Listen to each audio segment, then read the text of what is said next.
Hello to the nation, Dr. PlayStation Nation here to talk to you guys over a little tutorial for you guys. This is my home screen here. I got a little rain, if you guys don't know, right here.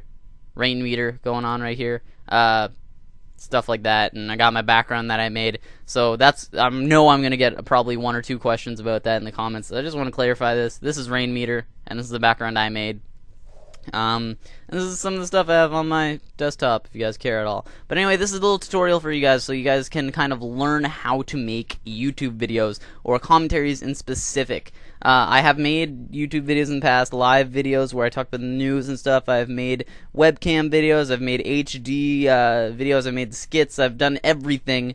So I know a lot about video editing. I take courses on this at school. I'm really good at video editing, guys. So I think I know what I'm talking about, at least a little bit. So hopefully you guys can kind of listen to me in this, because I've seen a lot of misleading video, guys. Lots of people that have been telling you guys certain things that necessarily you don't get the best out of. So hopefully you guys enjoy this video, and hopefully you learn something. So this is really kind of a second part to the video that I made a couple weeks ago, talking just before Modern Warfare 3 came out, talking about how you guys can become a commentator, what you guys need to get, like stuff like PVR, stuff like software for it, like Sony Vegas, a mic, and also figuring out what you guys are going to talk about. So this is assuming that you guys have done all that. I am personally using footage from my Hop Hog HD PVR. You guys might be using something from a Roxio or some other thing. I know Hop Hog can be expensive. Personally though, I really highly suggest it. That or a Blackmagic Intensity Pro if you guys Blackmagic Intensity if you guys have a desktop, or Blackmagic Intensity Pro if you guys have a really good laptop and you guys are on Xbox. Because PlayStation, there has been known to have a little bit of difficulties. But anyway, I digress. Basically, I'm going to be using the footage from my Hop Hog, so I'm just telling you guys. And also, I recently learned, if you guys are thinking about buying a Roxio, please second chance it and think about saving up a little bit more for a Hop Hog, because I just recently found out that Roxios don't even record in 720p. They only record in 480p. While on the other hand, as you guys can see right here, a Hop Hog HD PVR records in, the frame height is 1080, which is 1080p. Which is really, it's the best quality that you can get. So I really highly suggest getting one of these, or at least something that can record in 720p by 1280p, guys, because that is actually HD. 720 by 480 is not HD, guys. But anyway, guys, please, even if you guys are only recording in 480, check this out. This will also help you. It'll help you upscale your videos, and it'll help you make better quality videos for the lower quality files that you have. So this is basically the render settings I have. I have a template that basically opens up with these settings already in, and with these little video files, my three little things at the end where I say, oh, if you guys missed any of my past couple videos, check them out, and my intro at the beginning. But I'll go over that when I start dragging stuff in. Basically, this is my render settings. I have a custom template. The width is 1280 by 720, guys. Lots of people are confused about this. People think that if a frame is 720 by 480, that's HD. It's not, guys. 720p means the 720 is the lower number as far as pixels go, so the frame height, right? And then 18 by 9, guys. Yeah, again, I'll say I know what I'm talking about here. So you guys just want to know that this is HD. Technically, 480p is HD, but not really. So then you want to make sure it's 1.0. It's a square pixel. You guys don't want any of this widescreen stuff. People have been suggesting that it doesn't work, guys. You have to stretch your videos in order to fit it, and people have been suggesting changing your pixel aspect ratio, and it doesn't work, guys. It just makes your videos look bad. Again, 0. I personally like doing at 60 frames per second, just so after when you render it out, the conversion is much easier on your computer, and it makes it look much more fluent rather than kind of choppy, because I render out at 25 frames per second now, and personally I find that looks really good. You don't really notice it's a lower frame rate. But going from 60 to 25, I find it just looks better. I don't know why, but it just does. And anyway, 8-bit, obviously. You guys don't want to go a really 13, because that's just too much color, and it's going to make a really large file size. Really, these render settings are for you guys that want to make the optimum video quality for the lowest possible file size. I could tell you guys how to make a 320p video that is 100 megabytes for 10 minutes, but it's going to look crappy. then you guys make sure, I don't know what this comes as default, it might be Gaussian, but you want to make sure it's Gaussian blur. People have screwed that up, and when you use like this pyramid and box blur, it looks like the Matrix. And then you want to make sure your full resolution rendering quality, you're rendering out at the highest possible resolution that your project properties will allow. You guys want to make sure that, and make sure that it's rendering out with the best sharpness of the image, so it's taking each individual pixel and not using a codec in order to make it a smaller file size, which can happen. And then your audio, just make sure it looks like this. It's not really that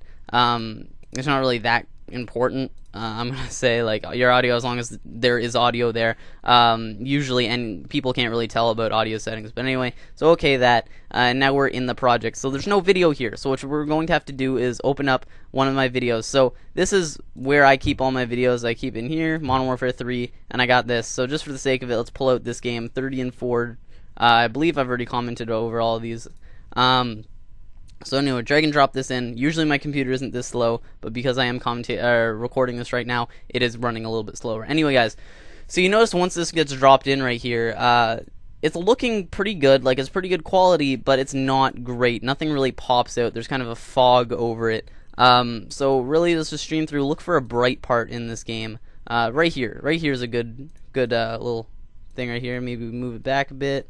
Try and find a part where the gun's up. Right, something like this. This is a really good part to kind of make sure you get some of the low shadows over here, some of the highs, and make sure you know what everything looks like. So, first of all, I'm going to notice right here that this black bar is here, so I'm going to need to resize the frame.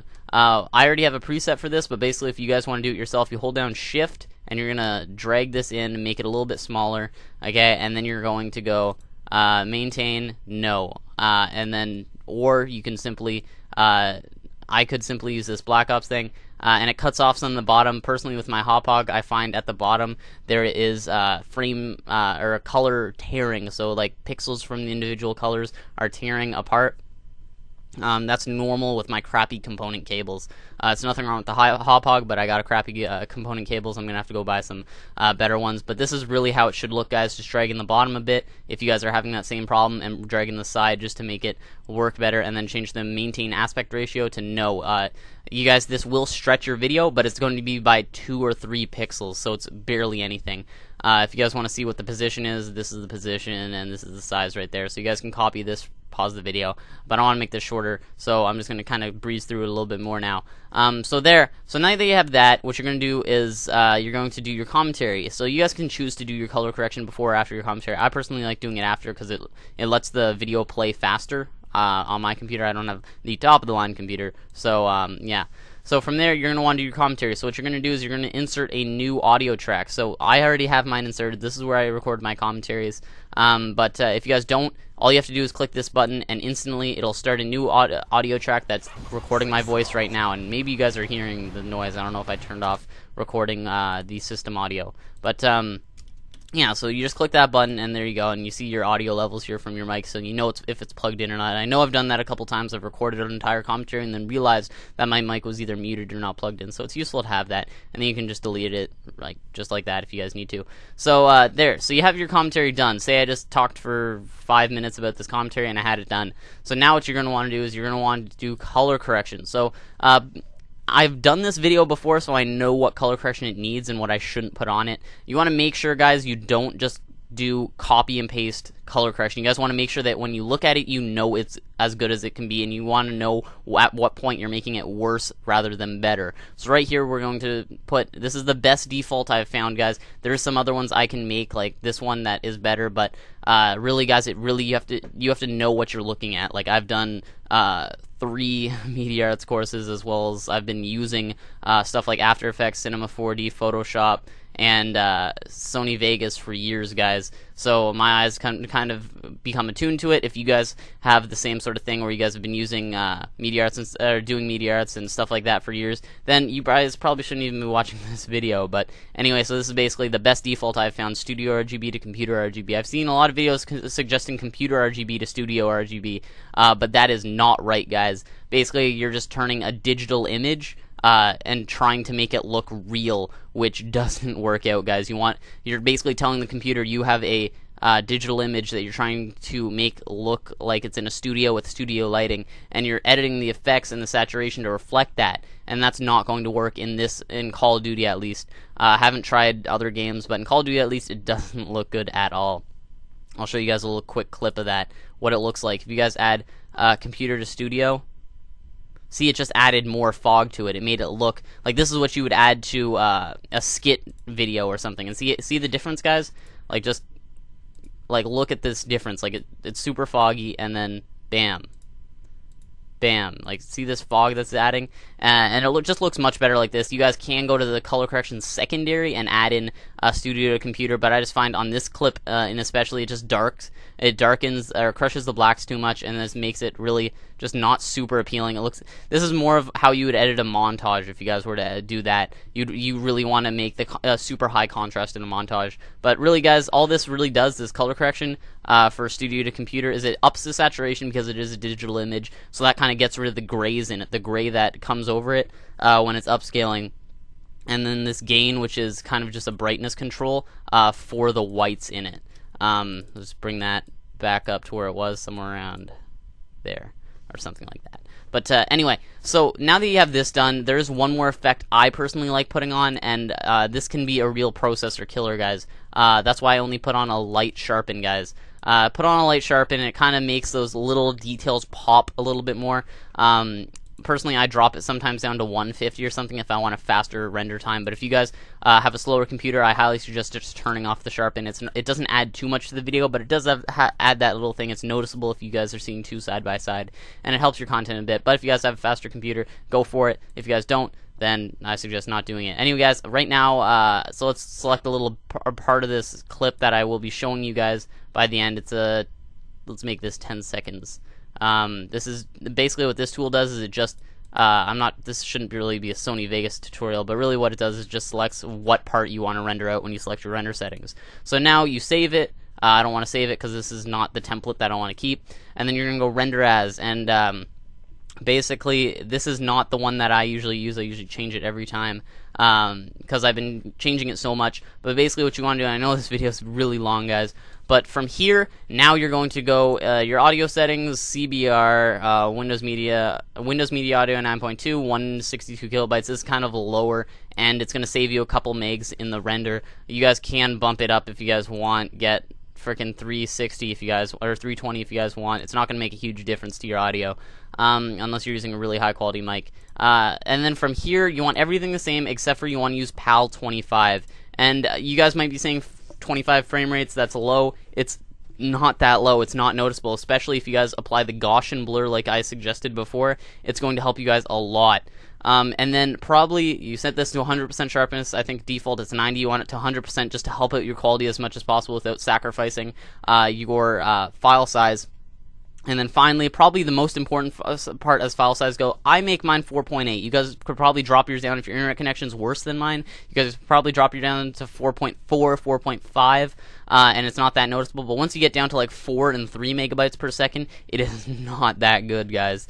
You really start suffering in quality, and I've jumped this all the way up to 10 megabytes per second, and there's no difference really, guys. 4.8 is really where you get the best bang for your buck as far as that goes. Index summary, you don't really want to change anything here, but this video rendering quality, this is default use project settings. You want to use best. This is what you guys want to use, the best possible settings, and it keeps it at 4.8 megabytes per second. Anyway, guys, I'll show you that little clip right now. Hopefully you guys learned from the settings. I highly suggest saving a template of this, so I'm just going to save this right now because this is what I'm using for all my Modern Warfare 3 footage. And then finally, you guys just really want to know, let me just call this test calm. Let's try that. You guys really want to know when you're doing, especially your color correction, that you guys want to know that let's just save this. You guys want to know that you want to kind of notice when you're getting to the best it can possibly look, and then you want to know when it's getting worse, because you guys just don't want to over color correct something and then end up making it look bad. So it's rendering right now. It would take a lot slower, but I do have Camtasia running. Anyway, guys, hopefully you enjoyed this video. I'll have that little clip at the end just so you guys can see what we did in a couple minutes. Hopefully this helped you guys out. Hopefully you guys can like the video if you guys like this content. Maybe send it to a friend if you guys have some friends that are commentators. Comment below if you guys use these render settings or what render settings you use if you find they work really well. And maybe subscribe if you guys already haven't. Anyway, guys, hopefully you enjoyed this. I'm the Doctor, and I'm out. Peace.